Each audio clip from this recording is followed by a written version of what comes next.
My name is Rodger Hunter. I live in the Cowichan Valley. Actually, I live in the Cowichan Regional District, British Columbia. This is our watershed. It's on Vancouver Island. I work with the Cowichan Watershed Board, and one of our board members is here, Dr. Lorna Med. You've come to know her during the past couple days. And I'd like to tell you a story. I guess it's about an experiment that we're doing. It's about a watershed board and the implementation of a plan. How many people have been to the Cowichan? Ooh, the rest of you poor people. So this is an incredible place to be, live, see, visit. The watershed is scale. We'll do scale. Okay, this is about 1,000 square kilometers. And we go from the Strait of Georgia up to the mountains of Vancouver Island. And you can see here, this is precipitation. This is greater than 5 meters annually. Got that? Greater than 5 meters. And here we're down in wine country. This is wine country. Over this distance, which is about 80 kilometers. That's what you're looking at.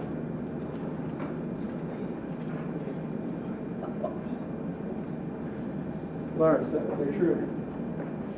Other side? Very good scroll. Just use the arrows. Okay, let's use. Got it? Yeah, got it. So I'd just like to talk about big picture first. So we'll go big scale on some issues that affect all the little things we do, I think. And then talk about our plan in the Cowichan in its context, and then our watershed board, and then some success factors. And I don't think I'm going to say anything that you don't know. I hope this is just an affirmation of things. Except the number 36. Dave, can you remember the number 36? Number which? 36. 36. It's an important number. I forget some. It's your age, David. And some challenges that we've got. So the big picture, we've got some elephants in this room with us, and we have to deal with them. Global warming, huge issue. What was that number again? I think it was a 3 and a 6. 36, yeah. So in our watershed, if we compared before 1984 and after 1984, inflows into that lake that you saw there in the picture, we've got a big lake there, 32-kilometer long lake. The inflows into that lake in spring and summer have gone down an average of 36% annually. So it's not a good scene, and I'll explain that a little bit later. But we see climate change there. Population growth and the footprint, I don't think we need to go into that. A big issue. Affects water, of course, because we tend to discharge things into water. We tend to build on floodplains. Why do they call them floodplains? Yeah, duh.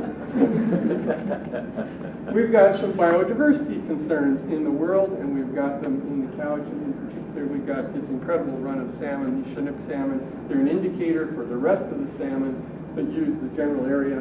And if our Chinook salmon are shut down for the fishery, the rest of the salmon is shut down for the fishery.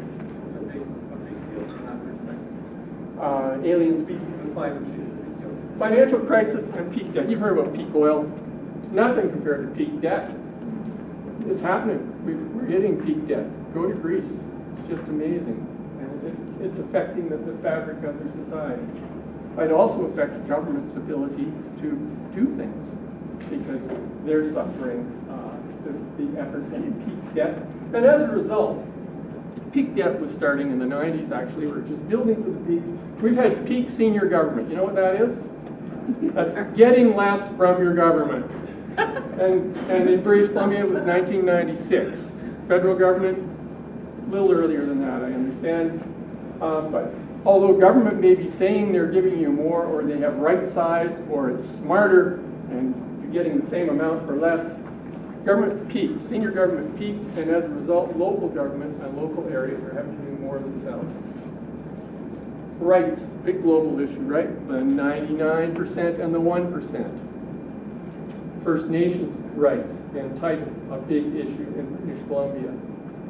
My kids don't think that people have a right to earn $1,000 or $2,000 times more than they do. They think they're social equity rights. Property rights are a big thing in our watershed. Private land. British Columbia is 95 or 96% public land, but on the east coast of Vancouver Island, it's private land. So that's some big picture stuff. Here's our watershed. Nice place. This is the lake. This is the looking west. Just an incredible deep, deep lake. The average depth is 50 meters, and it's got a few million kokanee in it. It's just an amazing, amazing lake. But there's a weir here at the end of the lake where it joins the Canadian Heritage River, the Cowichan River, one of 3 in British Columbia national heritage rivers. Maybe you can see why. That weir is 97 centimeters high. It holds water. And the inflows into that lake, the weir holds back at 97 centimeters, have decreased by 36% in the spring and summer. So if you design the weir to have 100% and you're getting 36%, what do you think happens in late summer? Drought. We've had droughts. Incredible place though for recreation. It's a wild river. It's just great. People spend thousands of dollars just to come and fish that river. It's a great place too. It's just phenomenal, despite some of the land use practices you can see. The lower part of the floodplain is a little different. We've got all the classic things. We've got transportation corridors going across it. We've got housing on it. We've got dikes. We've got our sewage lagoons. We had our 1 in 7 year flood. In Saskatoon had, what, 3 1 in 100 year floods in 5 or 6 years? And they called the last one a 1 in 100 year flood.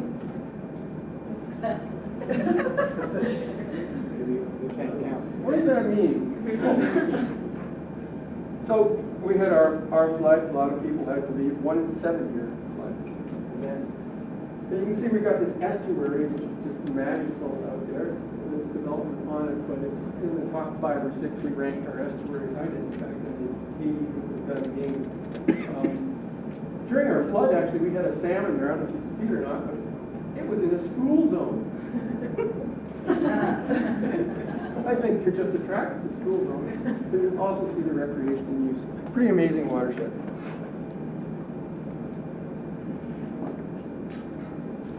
So we had this crisis in 2003 with this drought.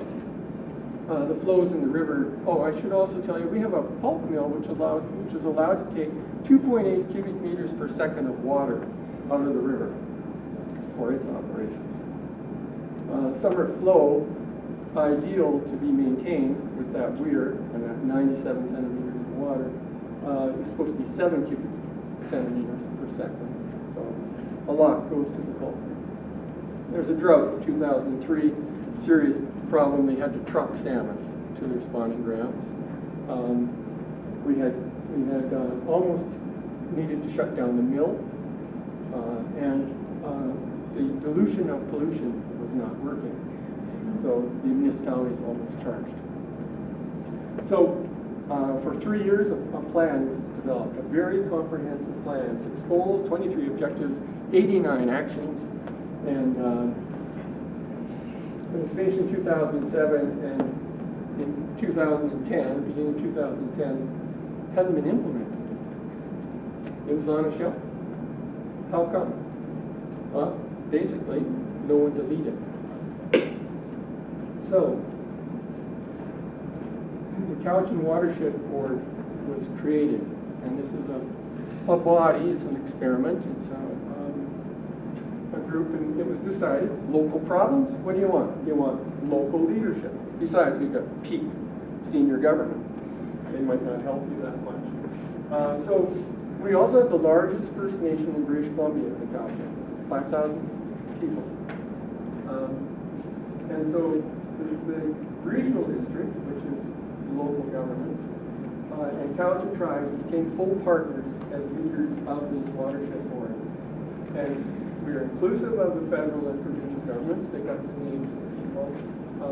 We included opinion leaders and special advisors and a really good technical advisory commission.